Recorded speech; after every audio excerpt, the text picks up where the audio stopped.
Okay, so hi everyone, we're from Group Curie, and today we're going to debate about gender identity from existentialist and post-structuralist perspective. So I'm Michelle, the moderator for today, and there's two speakers, Valencia and Vicka. Okay, so good day everyone. Today we embark on discourse regarding gender identity, drawing insights from the existentialist and post-structuralist perspective. We have two esteemed speakers who will eloquently advocate for each viewpoint. Without further ado, let us commence the debate. Journey as a transgender woman. She discusses her experiences with gender dysphoria, the challenges she faced in coming to terms with her identity, and the importance of self-acceptance. Wachowski also reflects on the impact of societal norms and expectations on individuals struggling with their gender identity. She emphasizes the significance of embracing authenticity and living one's truth, despite societal pressures. Esteemed moderator, distinguished colleagues, my name is Vicka Putridita, and I stand before you today not only to champion the existentialist's perspective on gender identity, but also to illuminate its profound implications for understanding ourselves and the world around us. Existentialism, as meticulously crafted by philosophers like Jean-Paul Sartre and the formidable Simone de Beauvoir, is not merely a philosophy. It's a call to arms. It posits the revolutionary notion of radical freedom, the unsettling yet empowering truth that we are not pre-programmed beings defined by societal expectations or biological determinism. In the realm of gender identity, this translates to a potent message that we as individuals possess the inherent agency to forge our own identities, untethered from the shackles of preordained categories. Consider the moving narrative of Lena Wachowski, a testament to the power of existentialism. Her decision to transition wasn't simply a biological or societal dictate, it was a courageous act of self-discovery. She defied the limitations imposed by her assigned gender and, through the lens of existentialism, embraced the authenticity that resided within. This is not merely a personal victory, but a potent symbol of the human spirit's ability to transcend limitations and forge its own path. However, existentialism goes beyond mere rebellion. It celebrates the inherent power within each of us to carve our own narratives. We are not passive recipients of gender definitions. We are the architects of our own identities. This opens a door to a world of possibilities, one where a spectrum of identities can exist and flourish. Now, some may argue that social structures and ingrained norms act as insurmountable barriers to this freedom.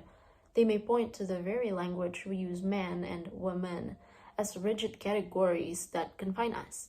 But this is where the true beauty of existentialism lies. We acknowledge the existence of these structures, but we refuse to be bound by them. Instead, we wield the power of language itself to dismantle these constructs. Through our actions, choices, and even the way we speak, we can redefine these terms, allowing them to encompass the vast spectrum of human experience. Let us not forget that language itself is a creation of humans, and constantly evolving and adapting. With conscious effort, we can shape it to reflect the diverse realities of gender identity. Okay, so first of all, I would like to say thank you for the moderator for the opportunity to present the post-structuralist perspective on gender identity. So to start out, post-structuralism, as expounded by influential thinkers like Michel Foucault and Judith Butler, challenges the notion of fixed essential identities. Instead, it posits that identities, including gender, are socially constructed and contingent upon discourse, power dynamics, and also as if in cultural context. So Lana Wachowski's narrative serves as a poignant illustration of this perspective. as her gender identity was shaped and influenced by social discourse and power relation. So post-structuralisms urge us to critically interrogate the fluid and also the complex nature of gender identity itself, while acknowledging the multiplicity of identities that exist beyond binary construct.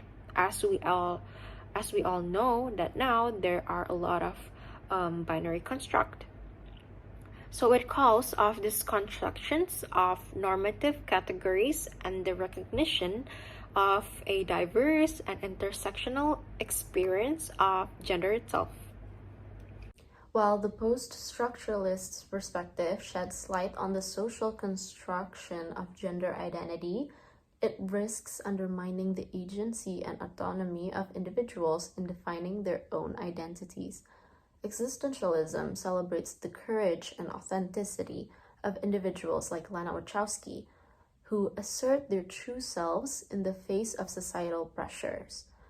By embracing existentialism, we empower individuals to transcend societal constraints and live authentically, liberated from external expectations. Okay, so while existentialism extols the virtues of individual agency, it definitely overlooks the way in which individuals are situated with broader social contexts that shape their identities.